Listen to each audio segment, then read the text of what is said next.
નમસ્કાર, હું છું કેતલ અને આપ જોઈ રહ્યા છો CB24। આજથી જૈનોના મહાપર્વ પર્યુષણનો પ્રારંભ થયો છે, તો સમગ્ર જૈન સમાજમાં ધર્મ ભાવનાનો માહોલ જોવા મળી રહ્યો છે। પર્યુષણના આ દિવસો દરમિયાન જૈન દેરાસરો અને ઉપાશ્રયોમાં ધર્મ ભક્તિસભર વિવિધ કાર્યક્રમોની સાથે ભગવાનની પ્રતિમાને દિવ્ય આંગી શણગારના દર્શન થશે। જૈન ઉપાશ્રયોમાં સાધુ ભગવંતોના દિવ્ય પ્રવચનો સાથે વિવિધ ધાર્મિક કાર્યક્રમો દેરાસરોમાં ભગવાનની આંગીના દર્શન થશે। પર્યુષણના પર્વના 8 દિવસ વિશેષ વ્યાખ્યાન આપવામાં આવશે, જેમાં શનિવારના પ્રથમ દિવસે સપર્યુષણના 5 કર્તવ્યો વિષય ઉપર તેમજ સાંજે જૈન શાસનના ક્રિયાયોગ વિષય ઉપર વ્યાખ્યાન અપાશે।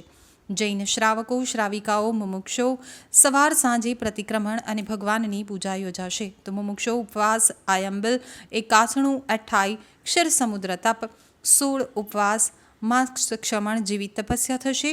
તો જિનાલયોમાં પર્વના 8 દિવસ દરમિયાન સ્તવન સંધ્યા અને અવનવી આંગીના દર્શન થશે, જ્યારે પર્વના ચોથા દિવસથી મહાગ્રંથ કલ્પસૂત્રનું વાંચન થશે।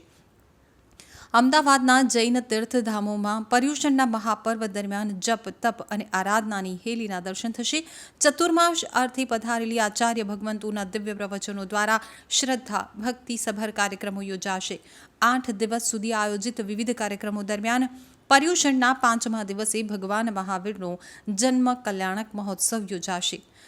પરાપૂર્વથી ચાલતી પરંપરાના ભાગરૂપે આ દિવસે જિનાલયોમાં ભગવાન મહાવીરના જીવન પ્રસંગોનું વાંચન થશે।